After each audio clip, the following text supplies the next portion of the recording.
It's great to have you here on the Clark Howard Show. You know, our mission is to serve you with advice and information that empowers you so you make better financial decisions in your life. And it's getting hot all around the country. And today, I'm going to talk about cooling your home this summer. And speaking of summer, have you planned out your vacation days yet? I'm going to tell you why it's so important that you go ahead and get vacation on your calendar. Okay, so much talk about all these data centers that are popping up around the United States.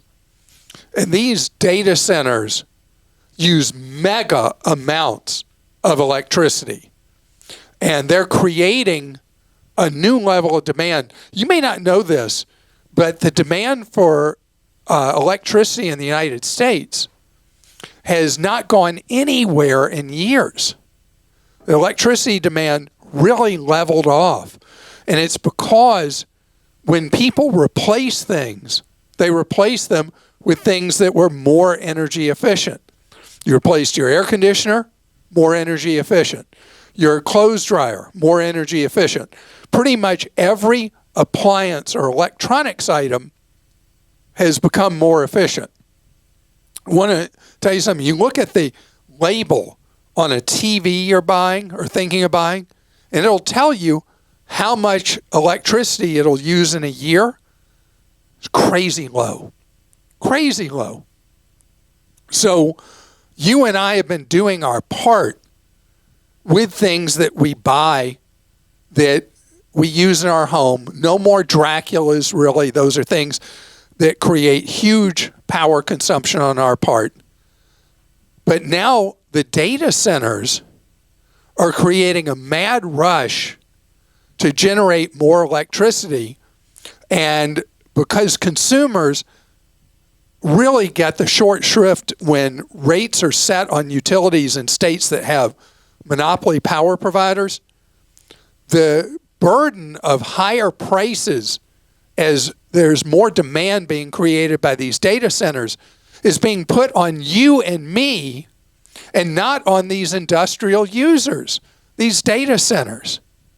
And so they're getting a great deal on kilowatts per kilowatt while you and I get taken advantage of, and we wear that burden in our wallet every month with the power bill we get.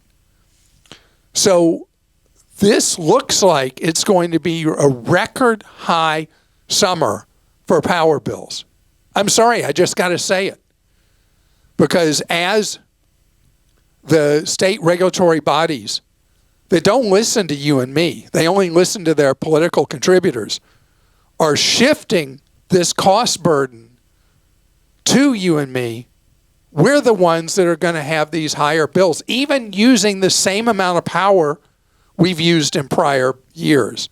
So you don't just sit there like a sitting duck. You do the things you need to do to use less energy in your home.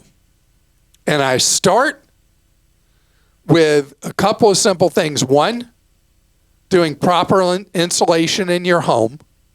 Quick payback on that, because most of us don't have proper insulation. And two, put in an automatic thermostat that reduces the amount of cooling you have on when you're not home. Learns your patterns. These smart thermostats are cheap, and you reduce what you can use. Now, one thing I will not do, you may not know this about me. I do not sleep well at night if it's hot in the bedroom. So I run the air conditioning when it's time to sleep. But the rest of the time, I keep the thermostat at 78 until bedtime. That's just my thing. Christa? No comment. I knew when I said I saw the corner of my eye, this crease of a smile on your face. I didn't mean anything by that. No. I'm saying no comment on the temperature because I keep mine very cold at night, but I don't go up to 78 during the day. You don't? No What do you way. go, 84? 75 at the most. So heat doesn't bother me at all, except sleeping. But then I've also heard that you should, and I think someone commented on this one time on the show, that you have to worry about humidity in certain places too. So, That's completely true. Up in your attic and stuff, so you don't want to keep it too hot. Right, that's true. But dehumidifiers do a great job to soak up that excess moisture Okay. in a home. So there are Another thing ways to put on to the mitigate. list. Okay. Well, speaking of all of this, I have a question for you from Mike in Ohio. He says HVAC companies promote monthly maintenance plans, $10 a month and up. These generally include 2 annual checkups, one for summer season and one for winter season, plus maybe a few other discounts, etc. In my experience, the HVAC companies are using these opportunities to scare you into other high-priced maintenance tasks. Over the past 2 years, I've been told that I needed anywhere from $4,500 to $5,000 worth of repairs for my 13-year-old air conditioning, or to replace my air conditioning altogether, $11,000 to $17,000 for that. So I had an independent HVAC technician come out for an evaluation. He told me that everything was working fine and I should forego any repairs or replacement at this time. Is this a common practice by HVAC companies, and do you recommend monthly maintenance plans? Okay, so those are 2 things that I want to deal with separately. The good part of doing the maintenance is that if you don't have a plan like that, if somebody calling you and say, hey, it's time for your spring checkup or, winter checkup, whatever, you don't get around to it. And you can end up with real inefficiency with your heating and air conditioning systems. So I think that's actually a good idea so that you are pushed to remember. If you're good at remembering otherwise on your own and you'll do it twice a year, fine. You don't need one of these maintenance plans. The second part of this, though, is significant. You got to be aware. The heating and air conditioning industry is going through what are called roll-ups. And roll-ups are happening all over America. So let's say, Christa, you've had your favorite heating and air conditioning company you've used for years and years and years. And the technician comes out and suddenly is aggressive beyond anything you've ever seen before. You need this, you need that, you need to replace this, whatever.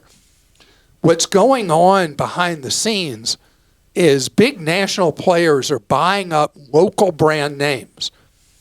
And the way they're paying for it is their technicians are being put on commission to sell stuff. And if they don't sell enough stuff, they get fired. So everything has become, in these roll-ups, about selling up. What you want with a heating and air conditioning company, because of the problem with the roll-ups, is you want a local owned and operated HVAC company, preferably family-owned. Doesn't mean they're automatically going to be good, doesn't mean they're automatically going to be honest. You improve the odds, though, because of the national players behind the curtain. They have created a sales environment rather than a service environment. And that's why people are being pushed to replace things that are still working fine. Okay, and lots of questions about the Capital One Discover merger. And here's an example of one we've gotten from several people. Richard in New York. My primary credit cards are Discover and Capital One. With the acquisition of Discover by Capital One, should I get a card from another provider like Chase, Wells Fargo, etc., so I'm not tied to Capital One for all my credit cards? Yes, you should, but add to the list a local credit union that you are a member of or want to be a member of, because credit union cards, if you ever run a balance, tend to offer an interest rate half what the interest rate is from the big brand banks. But yes, with Discover and Capital One getting married, from a direct consumer standpoint, it is a reduction in competition in the market. And also, you don't want to have all your credit card eggs in one basket. So that's why you want to get a card from another issuer, just like your instinct. Behind the scenes, the purchase of Discover by Capital One could create competition with the Visa MasterCard cartel, because Capital One now has a merchant processing backbone that they didn't have before. They were dependent on Visa or MasterCard. So it may ultimately lead to more consumer choice, potentially lower prices for merchants with processing cards. But we'll have to see if the theoretical happens. But the reality right now, the practical is, yes, Richard, you get another card from somebody else. And we have an article at Clark.com called 7 Things Discover Cardholders Can Expect After the Capital One Merger. So that might be worth a read. This is from Tina in California. My daughter's best friend is 25 years old and has been living in France for the last several years, finishing her bachelor's and master's degree. She discovered late last year that her dad had opened a credit card in her name and charged over $30,000, paying for trips with his girlfriend and other crazy expenses. She filed a fraud report for the $30,000, but that process doesn't seem to be going anywhere. Not only that, he also applied for unemployment in her name while she was living abroad. Her dad? Her dad.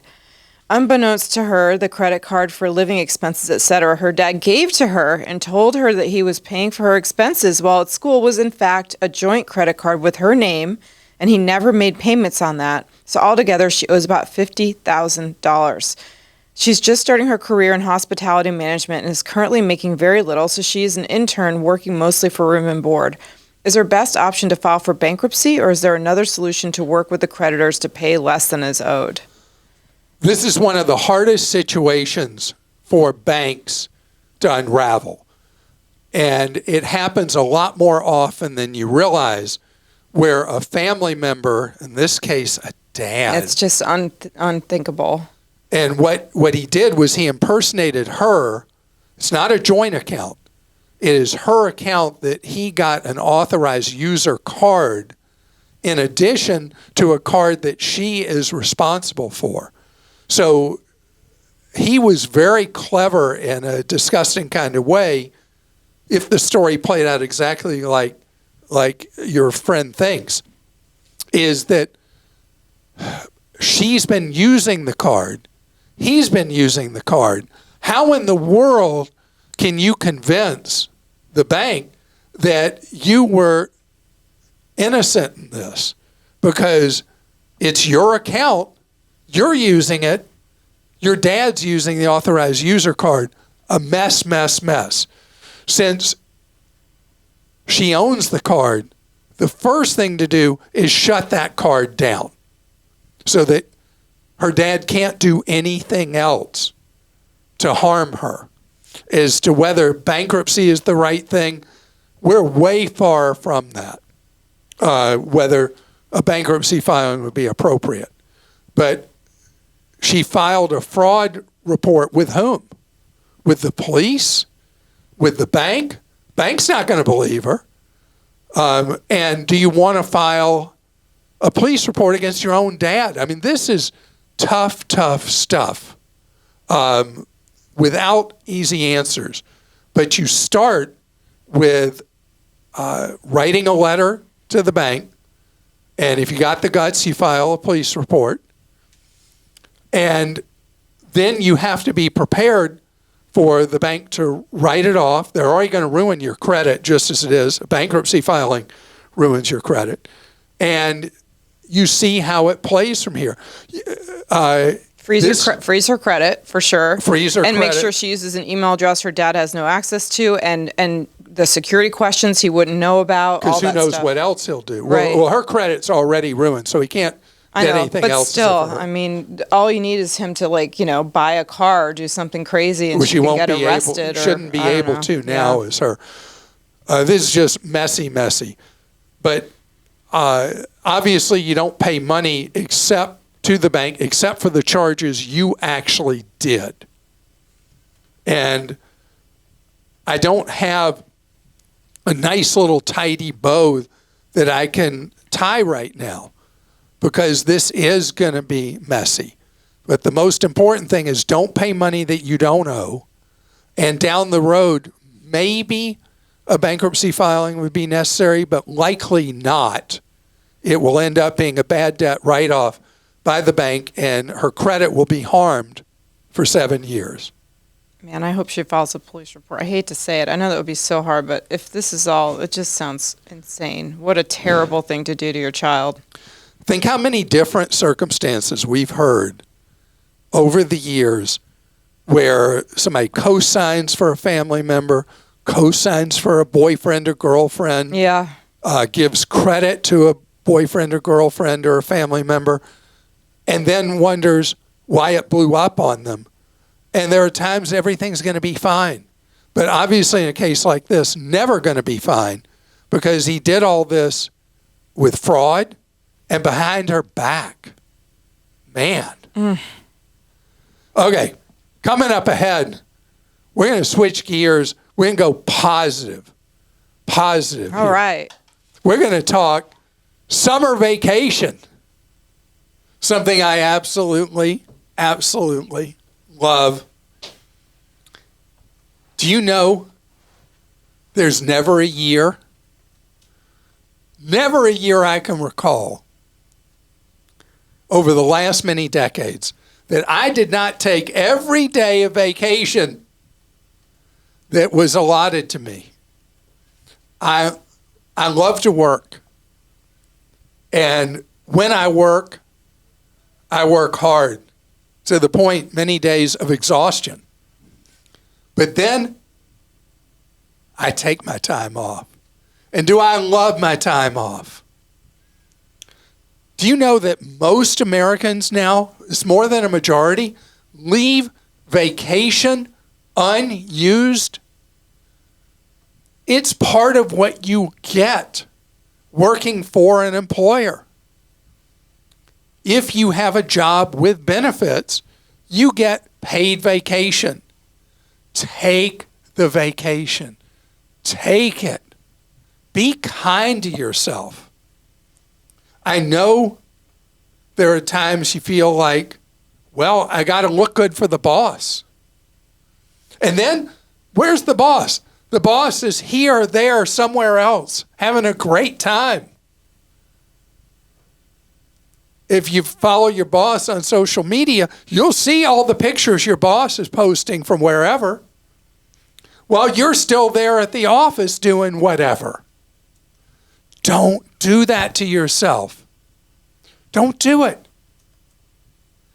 If you're a longtime listener or viewer of our YouTube show, you know that you hear me harangue you every summer to take vacation.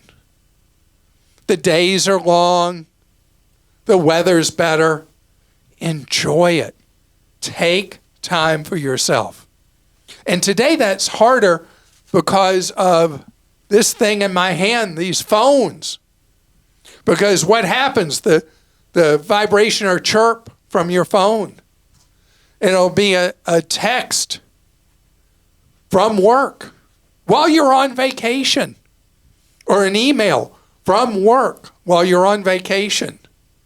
You have the right, when you're on vacation, to do one of those vacation responders on your work email and say that you're on vacation and you'll see the email on such and such a date when you're done. And I know it's easier said than done if you have a boss who doesn't respect your time off, how you handle somebody sending an urgent text to you. The sky is falling. Let me tell you something. The work's still going to be there when you come back from your time off. But it takes, like, for most people, 3 to 4 days to breathe deep, to relax, to get to where you decompress and separate from the normal pace of your life. You deserve it. You've worked hard. Take your time off.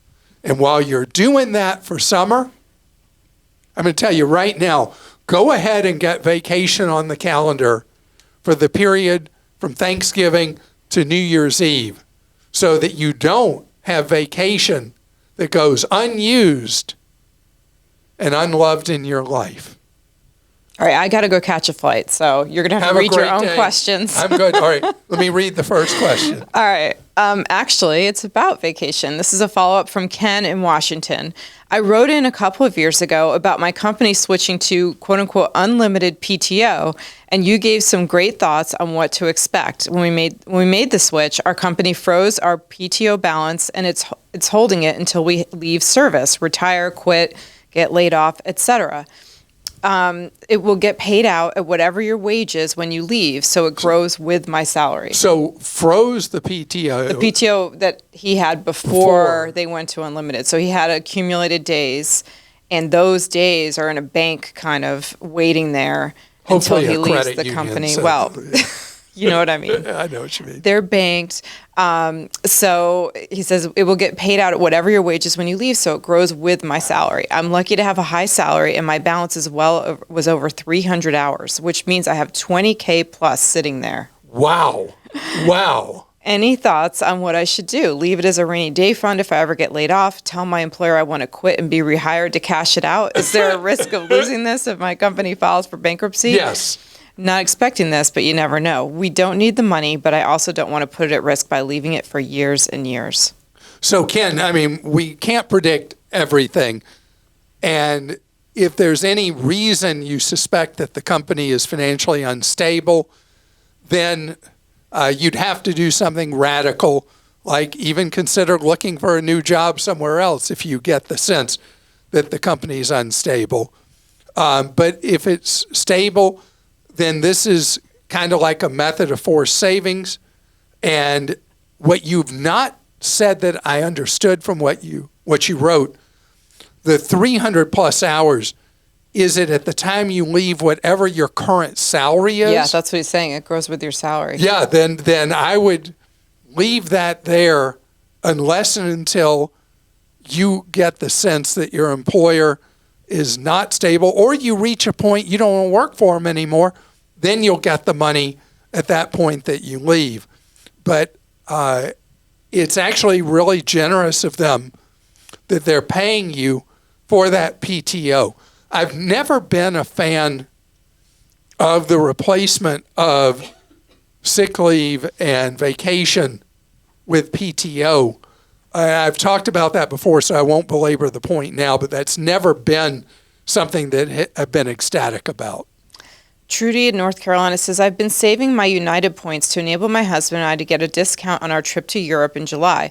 Viking, so going on a Viking cruise, Viking said they cannot bump us up since the flights were on a promotional fare. So they must have booked their flights with through Viking. United says they can't do it since the flight is operated by Lufthansa. Lufthansa says they can't do it since our flight is booked by United.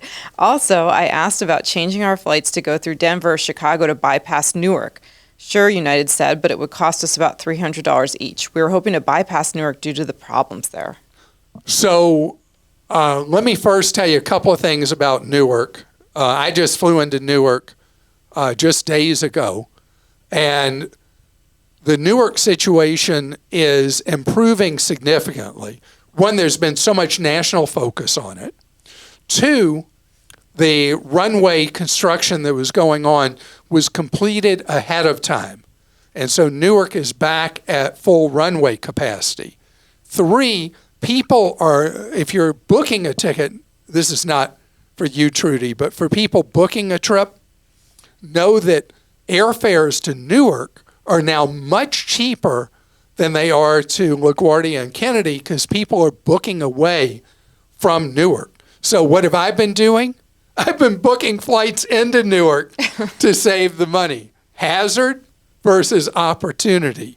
Also, the FAA has forced flight reductions into and out of Newark to deal with the air traffic control issues.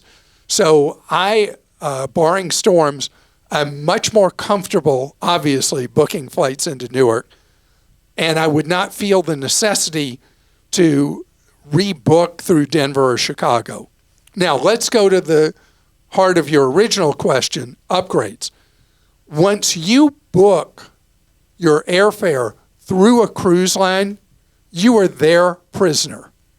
And all the normal privileges you'd have, you lost your autonomy.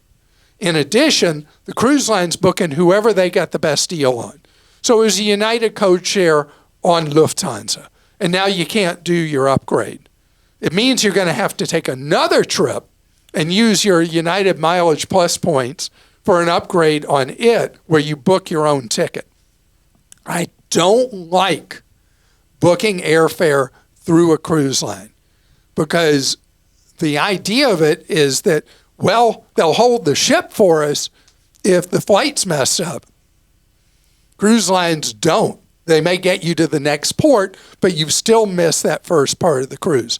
When you're going to Europe, you want to arrive a minimum 2 days before your cruise.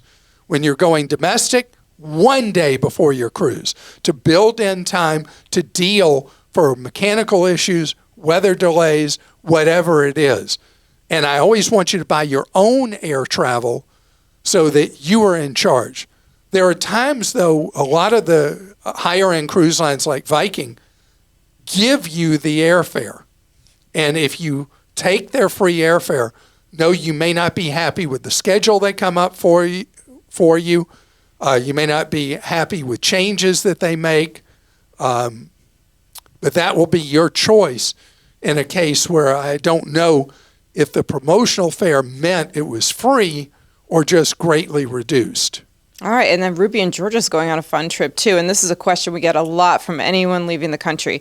I'm taking a trip to Greece for the first time, and I want to know about currency exchange. Where's the best place to go to convert U.S. dollars to euros? Should I do it here in the States or wait until I get to Greece? Okay, there's a never, never, never, not ever rule. Never do currency exchange for a trip to a foreign country in the United States. We do not have a competitive foreign exchange market in the United States. Our exchange rates, if you go to a bank here and you exchange currency, you get ripped off like nowhere else on earth that I've ever found. When you land in Greece, that's when you get your euro. And before you go, Ruby, make sure you have an ATM card from a financial institution where you pay no junk fees for using an ATM. You will get a great exchange rate. You'll be able to land, pop in your ATM card in the airport, get your euro, and you'll be good to go. Now, here's something else. In Greece, it used to be that people paid a lot in cash, like so much of the rest of Europe. You'll find that overwhelmingly you're doing tap to pay with a credit card or with your iPhone or Android. And so you want to make sure you have a card before you go that is one that has no foreign currency junk fees. We have a list at clark.com of several of the cards you can get before your trip where you'll be able to use your credit card with no foreign currency junk.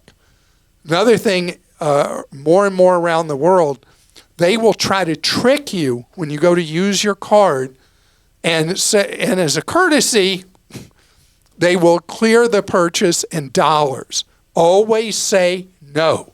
You want to use your card, it'll be on the terminal. You want it to clear in local currency, in your case, euro, because otherwise you may face a 10% junk fee for having the item as a courtesy cleared in dollars instead of euro. Let the currency exchange happen with your fee-free credit card. That was a lot to say. That was a lot. And this is the end of the show, which normally you would bring up, but I just want to bring up that our next show in 2 days is on a very special day. It is a milestone birthday for you. I'm going to be 70. And so I hope everyone will tune in for that show. I want you to do something you haven't done in a long time on Friday. I want you to tell people your amazing story of how you ended up where you are today, because it's real. If you've never heard it, even if you have heard it, I could hear it a million times, and I always love hearing it. It's so fascinating. I find my life story boring. No way. Absolutely no way. So happy almost birthday to you, Clark, and we will see everybody on Friday. Yeah, how about that? 70. You know, it's funny because people in any kind of performance industry or anything like that used to keep their ages a deep, dark secret. The internet's taking care of that. Oh, yeah. You want to know how old anybody is? You can find out in a nanosecond. But anyway, next time you see me, I'm going to be elderly. I'm going to be Stop 70. Have a great rest of your day.